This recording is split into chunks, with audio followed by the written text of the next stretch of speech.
Hi, I'm Melissa Vance with the Wayne County Area Chamber of Commerce, and I'd like to welcome you to Chamber Chat. This evening we will be talking with the Welches from Muddy Monkey, and then we'll be talking with Lisa Dollar, who's the chair of our Business and Education Committee, all about the job fairs. Thanks for tuning in.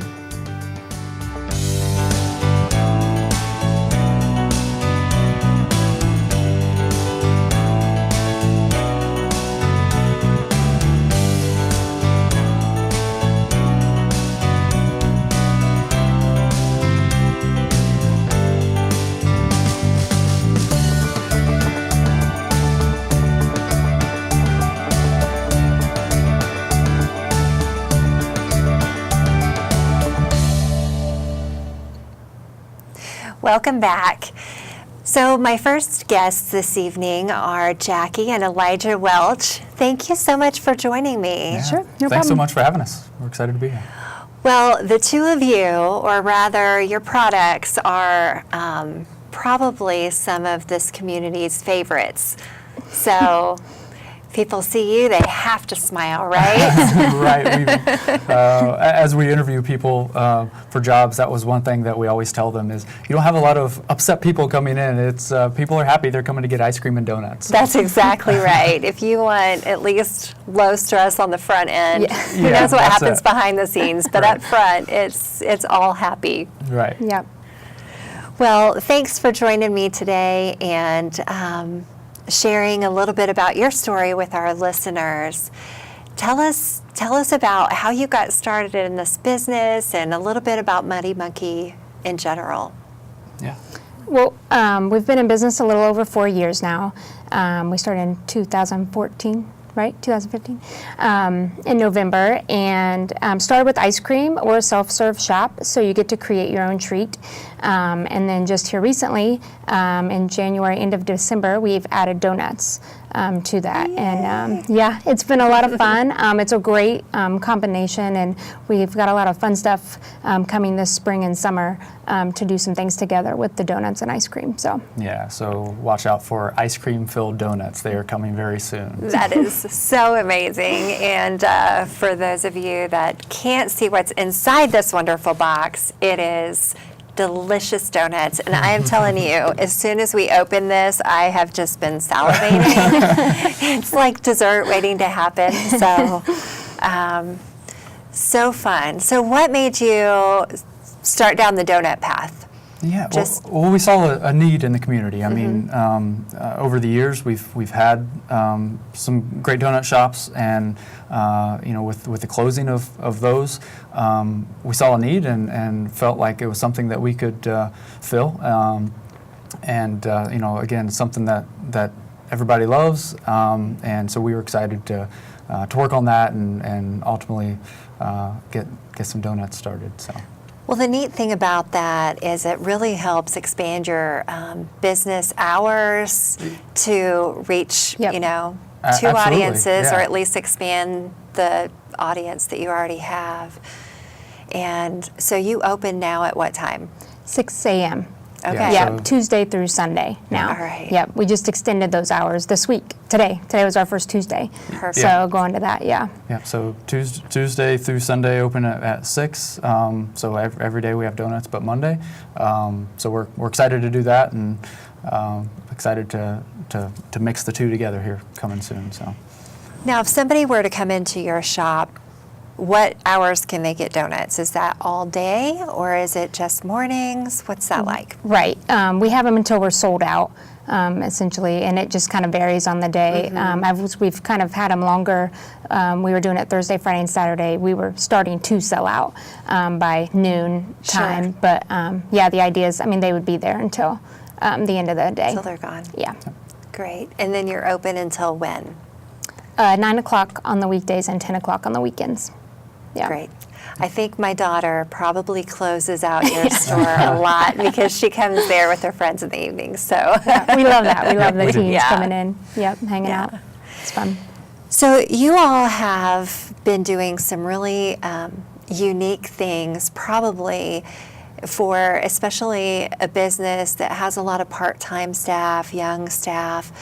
Talk about some of the initiatives that you're doing to help groom this next generation of business owners. Yeah. Sure. Go ahead.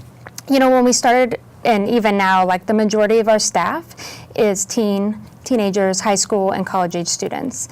And as we kind of got into it, it was a learning process, finding what skills they had and what they kind of needed from us. And from that, we've developed a leadership program to really help encourage them to develop those leadership skills, teach them the soft skills, customer service, communicating with people face to face.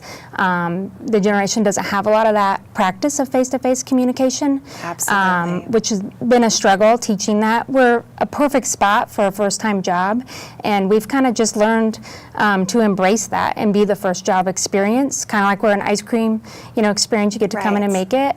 We've just taken that on as a first job experience as well. We meet with the kids monthly, do team meetings, and then also giving them opportunities for personal development. And we do a CEO of the month throughout the summer where they get to help do marketing and take a look at a P&L, profit and loss statement, and just learn some of the behind the scenes of operating a business. So. Yeah, and I'll hand it to Jackie. She's done an awesome job creating the program. I mean, there's really not a lot out there that we found for this exact kind of thing. But I mean, she's created a program. There's a library in the back that if any of our employees want to basically check out leadership development or any books like that, they have to write a short page or paragraph on it, and we'll actually pay them to do that because it's important for them to have that experience, to realize that investing in yourself is worth it, and trying to get them started on that path early is I think going to help them in the long run. So that's been exciting to see people get excited about that. And dive down into it and set goals, and we've tried to be there and help with that and make sure they're thinking of the big picture as they're making decisions, and be there to answer questions and help them through that as well. So I love that because it's almost like a paid internship, and they don't even maybe quite know that when they're walking into it. They're maybe coming to work for the paycheck, and then they get the extra benefit as well of working and learning underneath two very successful entrepreneurs. So your typical employee, high school, college age, I assume. Mm-hmm. Exactly. Are most of them moving into college? Or do you see them college bound? Are they moving directly into the workforce, or a blend? I would say the most that we've had are moving into college. We've had one go in the military, but I think that's overall what we've seen most of, probably. Yeah. And some of them stay on if they attend college around here. But then we've had those that go on to other schools, and but that's part of it. I mean, that's just where we're at. So. Well, it's really neat that they get that experience, and for you to invest in them, not just to teach them, but to give them that time to invest in themselves and let them take the initiative it's an exciting thing, because as you know, that ties in really well with a lot of the things that the Chamber's been doing. And we're going to talk to Lisa Dollar here in a few minutes about the job fairs and some of the soft skill training that we've been partnering to help occur in the high school, for them to be able to go to work then and have that same reinforcement. It's a really neat model, and hopefully there'll be others that are either listening here or get to know you or hear about your story and decide to take that same. Yeah, and I mean, we'd encourage someone, if someone's interested in modeling that, reach out to us. I mean, we'd love to share that. We don't want it to just be, the employees that we'd have. We'd love to impact a much larger group and the community. I mean, that's one of the things, as we started down the road of opening the business, part of it was to get more involved in the community, and we didn't, I don't think, know exactly what that was going to look like, and I think this has become a big part of who we are. So that's good. So what was it that made the two of you decide, let's be entrepreneurs. Let's start our own business. I think we've always had that, just in the pit of our Yeah. stomach, something that we've wanted to do. We had, looked at several things over the years and ran across this. We were with friends in Indianapolis, I believe, and we went into a model that was similar to ours, a self-serve shop. They all started out with just frozen yogurt, and we've got ice cream and frozen yogurt, and we've really got something for everybody.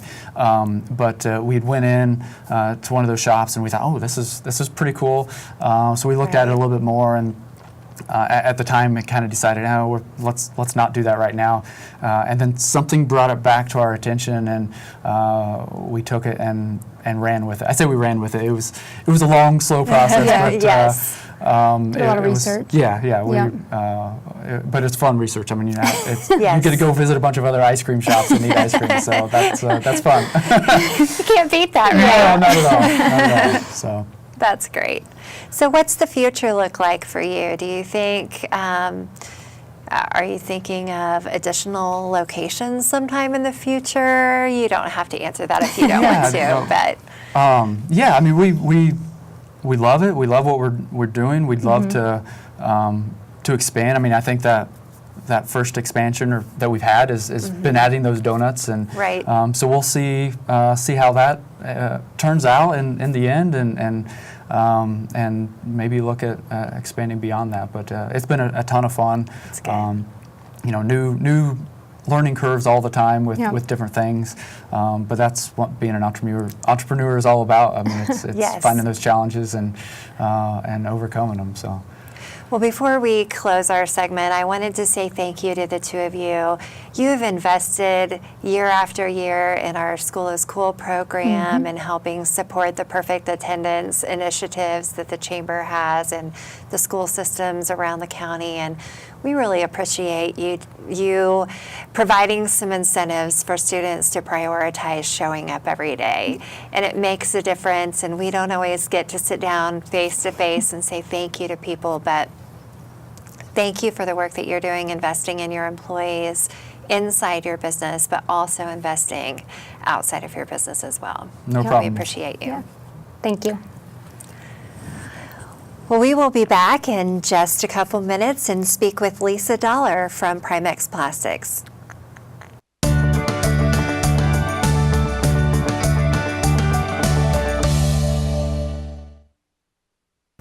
Well, welcome back. Lisa Dollar from Primex Plastics, Chair of our Business and Education Committee. Thanks so much for being with us again. Absolutely. Thanks for having me.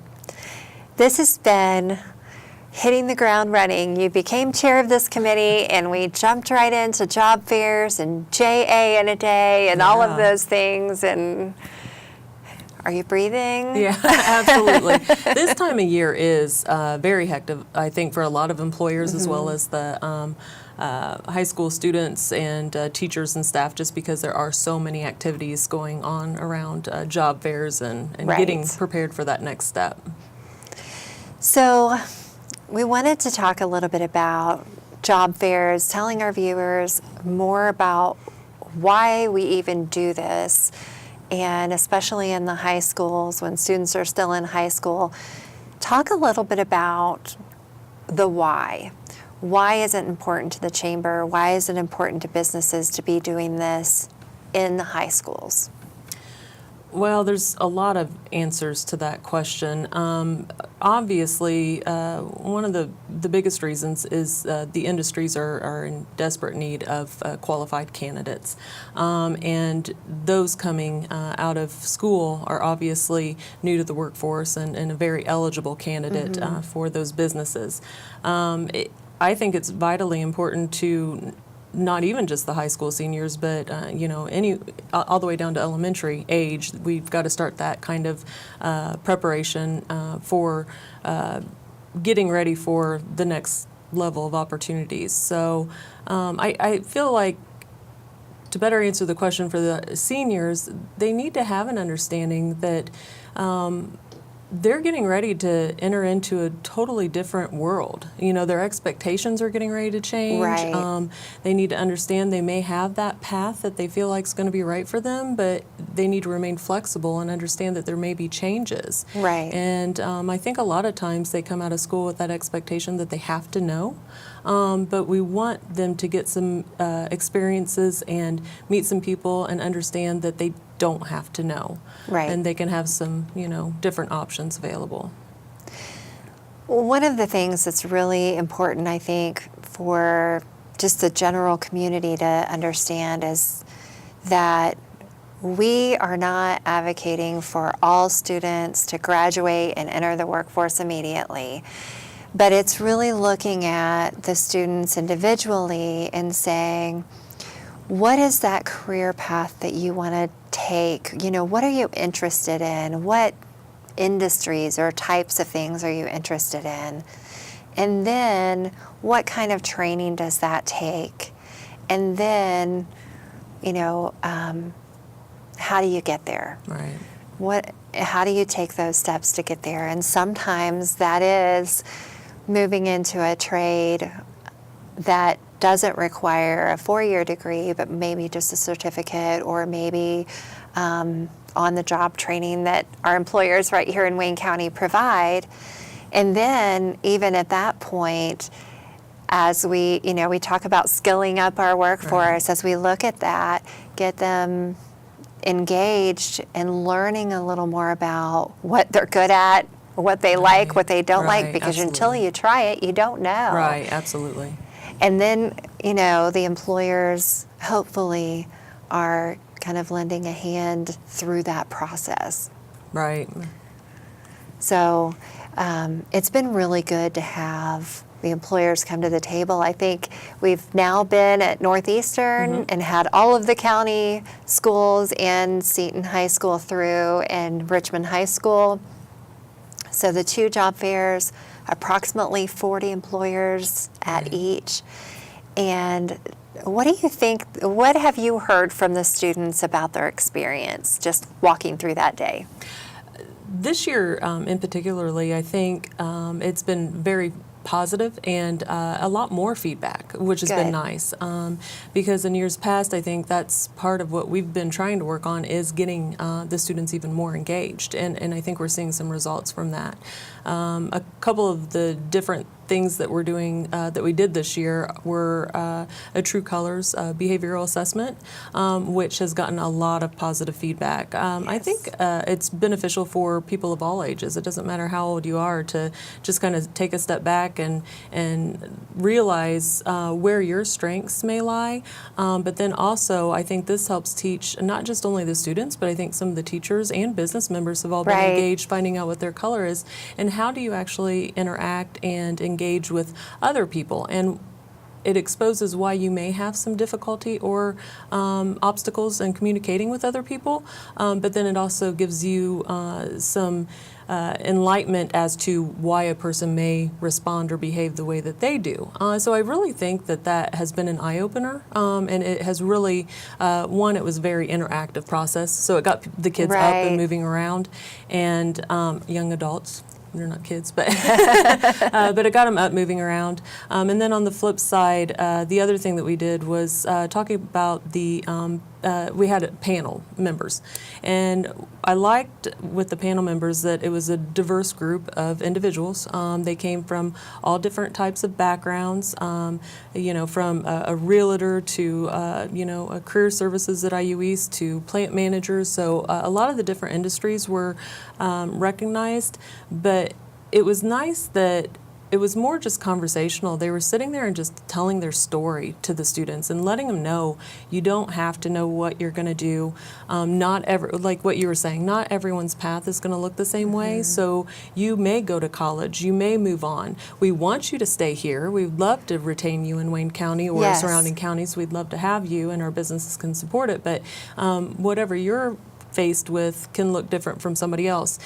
And some of the things we talked about were networking, making sure that you're building those relationships. Everyone you come in contact with is going to be important to you in your future, at some point in time, how paths cross. But then also just life throws roadblocks. You just never know what's going to come. So you've got to remain flexible. And like you said, you're not going to enjoy every job or everything that you do. You've got to learn what you like versus what you don't like, and that kind of helps guide you to your next step. So I think it's been positive. Well, I think a lot of times, I know for myself, looking at what I wanted to do as a career, I looked around me and saw the people that I knew, what were they doing, and just assumed that I would go in that same direction because that was what I knew.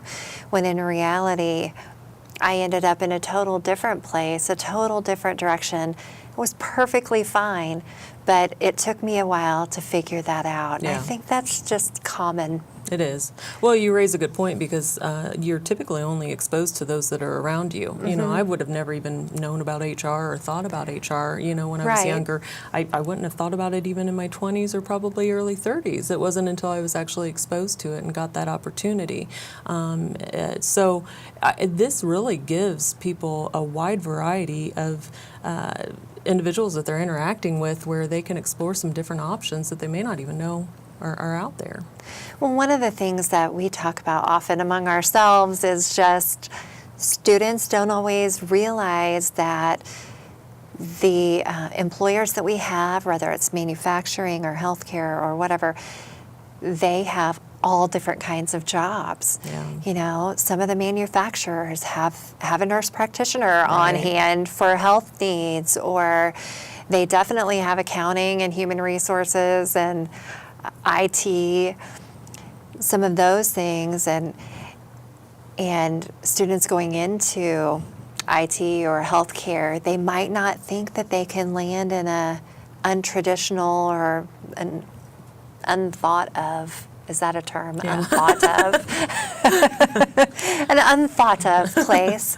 But we try and help let the students know that too. Yeah, that is definitely one message we've tried to express to everyone is don't discount a business on that job fair floor just because you think that, okay, it's manufacturing, I'm not going into manufacturing. Just like you said, explore all of them because each business has a wide variety of different opportunities. And then also the other thing is it's going to take hard work to get where you want to be, and you may not start off exactly at that top spot. Exactly. So understand that you're going to have to, go through different avenues in order to get exactly where it is you want to be. So going back to the personality, the true colors test, many of us have done some of those things, whether it be DISC or Myers-Briggs or something like that. This is just a simplified version of that where you find out, are you analytical or are you a more social person or what have you. But one of the things I loved about that was after they figured out what color they were, if they were yellow or gold, I think it was, they went out on the job fair floor and those colors were identified at each one of the booths to let them know when they looked at an employer, well, we have jobs that fit this kind of a person. And it gave them a starting place to start their conversation. Yeah, I think that was a great idea, as well as, even a lot of the members took the test as well so they could engage in that conversation. It was kind of that icebreaker. When you walk up to somebody and you see that they're a blue sticker and you're a blue sticker and they're able to communicate about that as well. So I really think that just kept that engagement piece actively flowing. You're absolutely right. After kind of looking at that and observing a little bit, I thought, we should be doing this at other job fairs and other interactive environments because it really is a great icebreaker and it helps people to identify and maybe feel a little more comfortable about the conversation they're about to have. Absolutely. On either side. Yeah, I agree. So before we close, tell me a little bit about the middle school initiative with the videos and the students. We have just a couple minutes left, and tell our viewers about that program with, the high school students going in and making videos that are funny or whatever. Well, I've been on the other side where I've been able to watch a lot of these videos, Yeah. and they're wonderful. If you've not seen them, people need to definitely find them on YouTube. But they have let students actually just lead their own way to explore different opportunities at different businesses. Dots has been one, of course, and then there was construction. I think it was Wies and Hunt Construction and Reed. But these.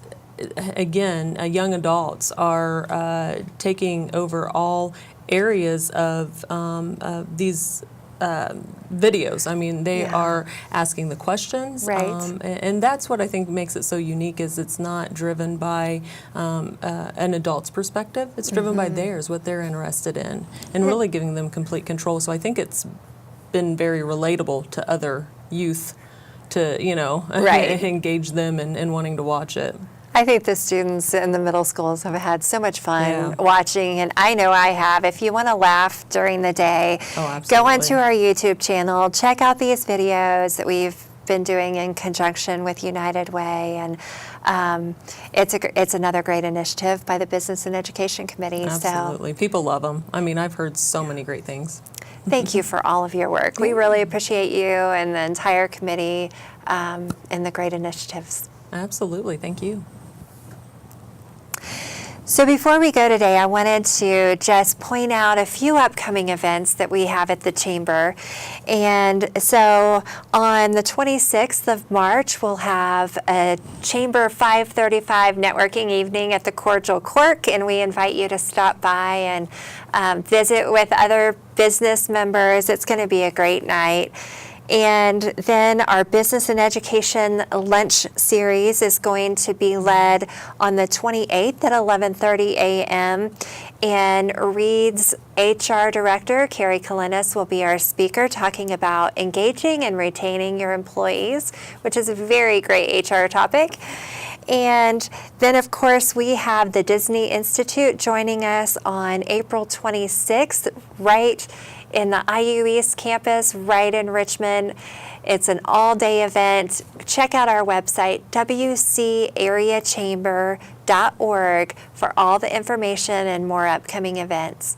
Thanks so much for tuning in. We'll see you next time.